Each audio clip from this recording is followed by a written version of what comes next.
¿Cómo están? Son las 8 de la mañana con 2 minutos. Aquí parte Agenda Económica. Gracias por estar con nosotros en nuestra edición AM. Vamos a revisar juntos y en los próximos 30 minutos lo más importante, los temas que están marcando la agenda en materia de negocios, de finanzas, de la economía, por supuesto, en general. Vamos a comenzar con nuestros titulares para la edición de hoy, partiendo por el anuncio que ha hecho ayer el Ministerio de Obras Públicas, que lanzó una serie de medidas de corte más bien administrativo, pero muy importantes, que buscan apoyar a la construcción y en particular a aquellas empresas que están involucradas en los procesos de construcción de infraestructura pública. Estos procesos que van aparejados de una serie de pagos, lo que busca este paquete de medidas es acelerar precisamente algunas de esas transferencias de recursos, que las empresas tengan más liquidez y de esa forma entonces, por un lado, darle viabilidad a las mismas compañías que sabemos están pasando por un momento muy complejo desde hace ya largo tiempo, y por otro lado garantizar que las obras efectivamente se terminen y no queden a mitad de camino por los problemas financieros que puedan tener algunas de estas empresas contratistas. El anuncio se hizo ayer, estamos viendo imágenes precisamente junto con la Cámara Chilena de la Construcción, que de todas maneras planteaba que aún sigue siendo insuficiente este apoyo para el sector. Ya les contamos más, en la entrevista de hoy conversamos sobre este tema. Y por otro lado también vamos a revisar detalles del anuncio que hizo ayer el gobierno sobre el inicio del proceso de manifestación de interés de parte de los privados para explotar litio en nuestro país. Esto forma parte del calendario que había anunciado hace un tiempo el gobierno en esta materia. Desde este 15 de abril y hasta el 17 de junio está abierta la ventana en la que distintos privados, sin restricciones, han dicho desde el gobierno, pueden manifestar formalmente su interés por alguno de los 26 salares que están abiertos a la explotación privada. Este es el inicio del proceso que luego debía terminar con la asignación de contratos, derechamente, para algunos de estos interesados. Les contamos más en unos minutos. Y este es un dato bien importante para el mercado inmobiliario, para los que están buscando su primera vivienda, porque las tasas de créditos hipotecarios, de acuerdo a los indicadores consolidados de todo el mercado, cayeron a su menor nivel desde octubre. Una buena señal en un momento bien complejo porque los requisitos para poder postular a los créditos hipotecarios y las tasas estaban transformándose en un obstáculo muy relevante para el sector. La disminución es leve todavía, pero aún así puede ser una señal también de un ciclo nuevo. Ya les contamos más también sobre esta materia. Y por último, también les contaremos sobre el anuncio que hizo ayer el Banco Central, que permite aumentar el monto de inversión que las AFP pueden realizar en los llamados activos alternativos. Se abre una ventana que podría significar un flujo de cerca de 6.000 millones de dólares, no menor, en proceso que va a ir paulatino para este tipo de activos. Acá se incluyen inversiones distintas a las tradicionales de renta variable, como las acciones o de renta fija, que están habituados en el mercado. Es un proceso gradual que además establece niveles distintos para cada uno de los fondos dependiendo de su nivel de riesgo. Les contamos más también en unos minutos. Y veamos los números de los mercados. Un día bien negativo el de las bolsas a nivel internacional, en línea con lo que ha ido ocurriendo en las últimas horas. Ayer Wall Street había cerrado en rojo, hoy día se repite el mismo escenario. Veamos los números con caídas súper fuertes en Asia, por ejemplo. Miren el indicador Hang Seng de Hong Kong cayó más de 2% en el mercado a nivel internacional. El Nikkei, por otro lado, en Japón también cerró con una caída parecida, bien fuerte, 1,94% de pérdida, mientras que en las bolsas europeas a esta hora están en transacción todavía, están cediendo terreno, 0,96% de retroceso para el Eurostoxx, mientras que en Londres cae 1,31%, a pesar de algunas noticias más positivas que llegaron desde China hoy día, ya lo veremos. Las bolsas a nivel internacional están retrocediendo. Como les contábamos ayer, Wall Street ya lo había hecho, había perdido terreno la bolsa neoyorquina y eso estaba llevando entonces, arrastrando a la baja también a los indicadores bursátiles de Asia y de Europa. Veamos qué pasó en Chile, donde también hubo un retroceso después de las caídas superiores al 1,6% en el índice Nasdaq de Estados Unidos o de 0,65% en el Dow Jones. Ayer el IPSA, que es el indicador selectivo en la bolsa local, cayó, retrocedió 1,2% y llegó a los 6.479 puntos. El dólar, por otra parte, repuntó, llegó a 979 y la UF hoy se cotiza en 37.192 pesos. Como les contábamos, datos bien importantes llegaron hoy día desde China y eso está determinando en parte también comportamientos del mercado. 5,3% creció la economía china en el primer trimestre de acuerdo a los datos que entregó la Oficina Oficial de Estadísticas del gigante asiático. Es una muy buena noticia, principalmente porque el mercado estaba apostando por un crecimiento algo menor en los primeros 3 meses del año. Sin embargo, el repunte fue mayor a lo esperado y esa es una muy buena noticia en el entendido también de que habían dudas respecto a cómo estaba la marcha de la economía del gigante asiático y porque además esto puede significar también un repunte paulatino hacia mejores horizontes, sobre todo por las dudas que había en el ámbito inmobiliario. ¿Qué factores son los que están incidiendo en ese repunte chino? Fundamentalmente ha habido un repunte en el sector tecnológico, de acuerdo a los primeros reportes. El sector de manufactura también repuntó con bastante fuerza y, como decíamos, está por sobre las previsiones que había dado el mercado. De hecho, ha sido mucho mejor de lo que se pensaba respecto al trimestre anterior, 1,6% en el índice desestacionalizado.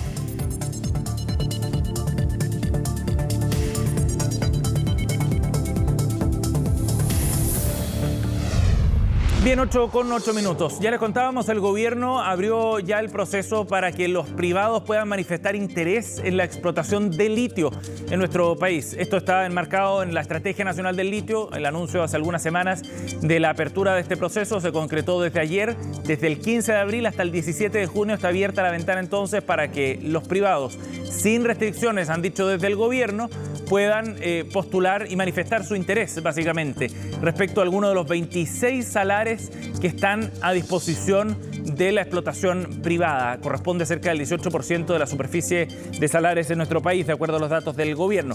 Estas 26 salares, entonces, quedan abiertos para que cualquier privado pueda manifestar su interés y eventualmente postular a un contrato. Si es que hay más de un interesado, han dicho desde el gobierno, esto se podría zanjar por una licitación. De lo contrario, una negociación directa. De todas maneras, es una noticia bien relevante porque ahora sí vamos a ver cuán concreto, cuán real es el interés de los inversionistas extranjeros que se han acercado hasta ahora por distintas instancias formales e informales al gobierno para manifestar esa aspiración de poder ingresar al negocio del litio acá en Chile.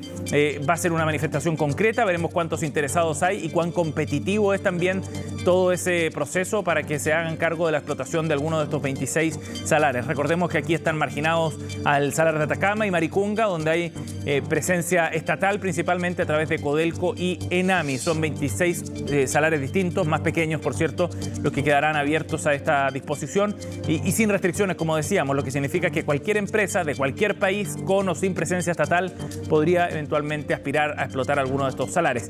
Escuchemos qué fue lo que dijeron ayer desde el gobierno respecto al inicio de este proceso.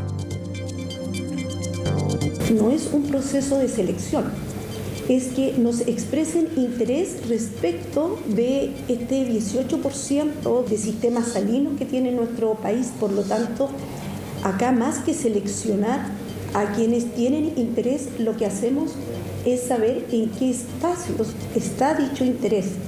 Y eso nos va a permitir saber si existe susceptibilidad de afectación y luego iniciar procesos de SEOLES en donde efectivamente allí se producen procesos de selección si es que hay más de uno interesado en aquellos salarios en donde hoy se expresa interés.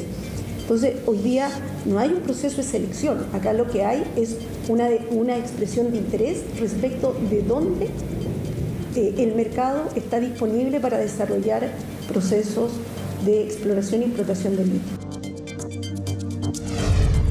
8:11. Vamos a otro tema. Ya les contábamos en titulares que ayer el gobierno presentó una serie de cambios en los contratos de algunas obras públicas que lo que buscan es fundamentalmente dar mayor liquidez a las empresas contratistas en un momento súper complejo desde el punto de vista financiero para el sector de la construcción en general. Vamos a conversar de este tema. La ministra de Obras Públicas, Jessica López, está con nosotros. ¿Cómo está, ministra? Hola, Sebastián, buen día. Buenos días, gracias por estar con nosotros aquí en Agenda Económica. Ministra, bueno, ayer se anuncian estas medidas. Cuéntenos en términos generales, ¿hacia dónde está orientado este paquete de ayudas al sector de la construcción?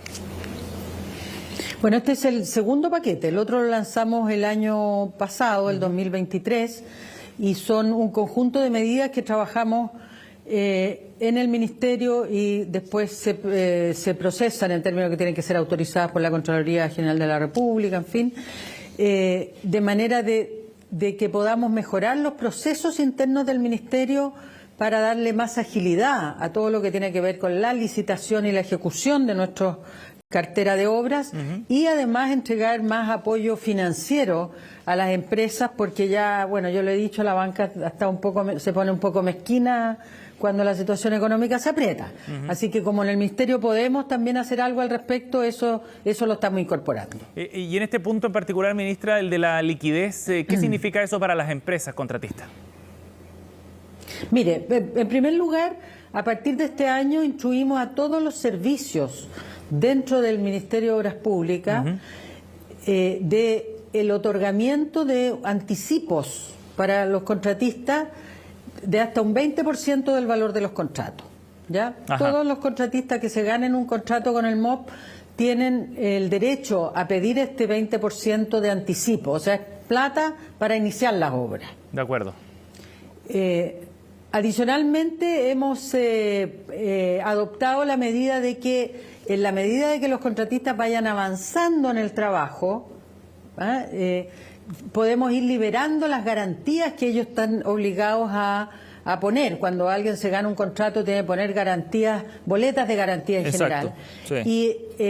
Y hasta antes de esta medida teníamos que esperar poco menos que hasta el final de la obra para devolverla. Ahora las vamos a ir liberando parcialmente, con lo cual los contratistas, las empresas van a tener más libres sus líneas de crédito de los bancos también. Ajá. O sea, al final este tipo de medidas lo que hace es darle más holgura financiera, sobre todo a esas empresas.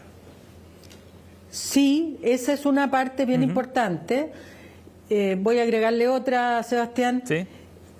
Cuando las empresas hacen obras, se ocurre mucho que de repente hay que mover, no sé, postes o instalaciones sanitarias. Entonces hay que ir donde esas empresas y hacer las cotizaciones y pagar por esas obras. Y ahí también el Ministerio acaba de disponer la posibilidad de anticipos también respecto de esos contratos de servicio, lo que se denominan los valores pro forma. Entonces es otra ayuda financiera con la que van a poder contar los contratistas del Ministerio. De acuerdo. Ministra, ¿qué efecto puede tener esto, estiman ustedes, en el sector, sobre todo desde el punto de vista de las licitaciones que se están haciendo de distintas obras públicas a lo largo del país? Bueno, es una medida más. El Ministerio hemos estado súper activos en varias frentes, Sebastián. En primer lugar, en poder ejecutar nuestro presupuesto desde el 1 de enero del año. Y así lo iniciamos y así lo estableció el Ministerio de Hacienda, el ministro Marcel, en orden a que todos los ministerios que tuviéramos partida de inversión pudiéramos identificar esa inversión al 28 de febrero. En más de un 90%, cosa que cumplimos. Antes ese hito ocurría como en mayo. Entonces se iba acumulando la ejecución del Estado hacia fines de año. Queremos cambiar esa práctica y empezar a hacer la ejecución en forma previa. Es un cambio bien significativo, no es fácil, pero hemos ido avanzando en eso, de manera de que nuestra ejecución sea más regular, más plana durante el año. De acuerdo. Adicionalmente, bueno, todas estas medidas que acabo de comentarle, también lanzamos a inicios de año el primer paquete de licitaciones, cerca de 700 licitaciones por 2,2 billones de nuestro presupuesto anual. De esas ya se han concretado más de 160 y estamos a ritmo firme llamando a licitaciones. Usted sabe, el llamado a licitaciones es un hito bien importante porque ponemos nuestros proyectos en el mercado para que las empresas los analicen y participen en nuestros procesos de licitación. Ministra, ahora... Así que esperamos tener mucho impacto en la actividad económica. Ahora, en el diagnóstico que ustedes tienen en base a estos procesos, ¿no?, de convocatoria a privados para el desarrollo de ciertas obras, en estos procesos de licitación, ¿han visto muchas obras abandonadas o licitaciones que se declaran desiertas, por ejemplo? ¿Han visto un aumento de eso en los últimos años? No, estamos viendo una reducción de los últimos años. Se nos olvida, pero el proceso de la pandemia fue extremadamente duro, sí, tanto en términos de todo lo que fue la logística mundial como en el aumento de precios. Recordemos que llegamos a tener inflación de 14%, ¿no? Anual, equivalente anual. Eso, en lo que tiene que ver con el ámbito de la construcción, también tuvo un impacto enorme. Y en el caso del Ministerio probablemente tal, llegamos a tener 190 obras abandonadas por empresas que no pudieron seguir por situaciones financieras, naturalmente. Llegamos a tener muchos procesos licitatorios sin adjudicar también. Pero eso ya estamos hace rato, ya desde el año pasado, estamos ya regularizando. Hoy día nos quedan alrededor de 70 obras abandonadas, todas las otras hemos logrado relicitarlas y vamos en proceso de su término. Así que fueron años muy duros, años en los que también el Estado se tuvo que poner con pago de reajuste retroactivo, ¿se acuerda? Porque el impacto que tuvo en las empresas, el alza de precios de los materiales, de la construcción, fue muy importante y el Estado tuvo que ponerse ahí con un poco de plata adicional. Eso han sido cientos de miles de millones que le hemos pagado a las mismas empresas para compensar esta alza de presupuesto. Así que yo diría que estamos alineados con el ritmo del país, que es ya de recuperación y despegue económico. Ministra, de todas maneras, usted planteaba en la conversación ahora un punto de crítica respecto al rol de los bancos. ¿Tienen que tener un rol más proactivo en este proceso de recuperación? ¿Y qué significa eso en la práctica? Significa, desde mi punto de vista y mi experiencia en la banca, un tema de disposición. Uno, cuando enfrenta una situación de crisis económica, en general los bancos en forma individual, por supuesto, aprietan sus criterios de riesgo, se ponen más cautelosos, y está bien cuando un banco lo hace, otro banco lo hace, pero cuando todos los bancos juntos lo hacen, entonces generan una apriete en esto que yo llamo que el financiamiento es como el aceite que permite que los motores funcionen. Bueno, aquí eso significa que el motor se ralentiza y lo que la banca hace con esta medida es profundizar las crisis. Por eso a mí me tocó estar mucho en Banco Estado y siempre salíamos con medidas contracíclicas para romper con esta tendencia. Yo creo que esto ocurrió también en los últimos años. La banca privada en particular ha estado muy, muy cautelosa con el sector de la construcción. Hemos conversado este tema con la Cámara Chilena de la Construcción. Hay una queja, hay una parte que uno puede entender, pero cuando estamos hablando de la reactivación económica, de la cantidad de empleos que todavía nos queda por generar, entonces uno debería pedirle, y yo le pido a la banca que se pongan en una posición de cómo financio con más facilidad al sector de la construcción. ¿Han sido muy conservadores? No dejarlo todo en espalda del Estado. Sí, pero eso es una tendencia natural.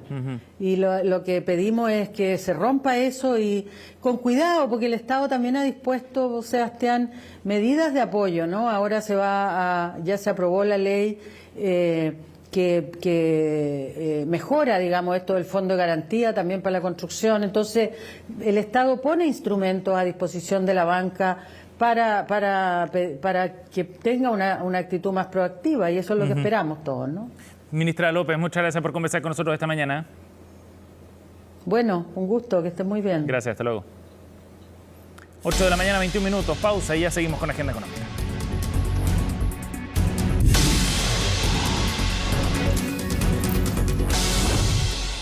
Bien, ya estamos de vuelta, 8 con 24 minutos. Después del ataque de represalia de Irán contra Israel del sábado, uno de los grandes temores era ver cómo esto escalaba y luego cómo repercutía también desde el punto de vista económico en los mercados a nivel internacional. ¿Qué pasaría con el precio del petróleo? ¿Qué pasaría con el valor del dólar, por ejemplo, en el mundo y acá en nuestro país? Orlando Silva reportó el tema sobre los efectos que dejó esta agresión de Irán a Israel el sábado. Las imágenes de la lluvia de drones y misiles lanzados por Irán sobre Israel encendieron las alarmas mundiales y también entre los inversionistas. El ataque, al producirse en pleno fin de semana, prolongó la incertidumbre de cómo iban a reaccionar los mercados mundiales a una escalada en el conflicto. Dudas que se despejaron la mañana de este lunes y que, contrariamente a lo que se esperaba, no fueron tan malas. Para evaluar lo que ocurrió el fin de semana en este conflicto geopolítico, debemos concentrarnos principalmente en dos activos. Por un lado en el oro, que ha permanecido bastante estable en el inicio de la semana, y por otro lado en el petróleo, que ha caído cerca de un 1%. Por lo tanto, creemos que el impacto que está teniendo en los mercados no es significativo. Es que el de los commodities era uno de los sectores donde más temor había. Se esperaba que el petróleo extendiera su tendencia alcista, que lo tenía cerca de los $90 el barril. Sin embargo, y para sorpresa de muchos, los precios del crudo cotizaron con bajas de más de 1%. Buena parte del incremento que hemos visto días previos de incremento del precio del petróleo, que llegó a niveles sobre los $90 el barril, en parte era determinado por la forma como el mercado estaba leyendo un posible retaliación por parte de Irán. Ahora, esa retaliación se dio este fin de semana. Y en cierto modo los actores, tanto Irán como Israel, lograron el objetivo que querían. Es decir, que en cierto modo ya Irán cumplió su amenaza, logró su objetivo para efectos de su política interna, e Israel, digamos, logró defenderse. Por lo tanto, hoy tenemos un precio del petróleo que inesperadamente uno podría pensar que el precio debería aumentar, y hoy no, está reduciéndose. Hoy está en términos de $88 el barril. ¿Y por qué? Porque la prima de riesgo implícito en el precio del petróleo se ha reducido, porque hoy el mercado está leyendo que el conflicto, por lo menos en el corto plazo, no va a reescalar. Ahora, obviamente este escenario no elimina la probabilidad de que eventualmente en el futuro o en el corto plazo Israel lleve al cabo una acción, pero hoy por hoy eso es lo que se analiza desde el punto de vista de la información que proviene del mercado. Mercados mundiales que hoy operaron mixtos. Mientras la mayoría de las bolsas europeas cerraron con ganancias, en Wall Street hubo números rojos, pero aquí la geopolítica no sería el principal fundamento. En el caso de los riesgos geopolíticos también están siendo un factor concreto que afecta también en los mercados el día de hoy, aunque no solo eso, sino que también el dato que se publicó hoy día del consumo americano, que estuvo mejor de lo esperado, y al parecer lo que podía ser una buena noticia, en realidad los mercados no la han considerado como tal, porque un consumo alto está diciendo que probablemente viene inflación, y al venir inflación las tasas de interés van a costar que bajen. Por ende, más allá de lo contenido que puedan estar los riesgos geopolíticos, en este momento el principal factor que está haciendo mover las bolsas está haciendo los datos de inflación y lo que vayan a hacer los bancos centrales con la tasa de interés y con las expansiones monetarias. Donde sí se vio un efecto mayor fue en el mercado de divisas. El dólar siguió fortaleciéndose a nivel global, particularmente en Chile, ya roza los 980 pesos.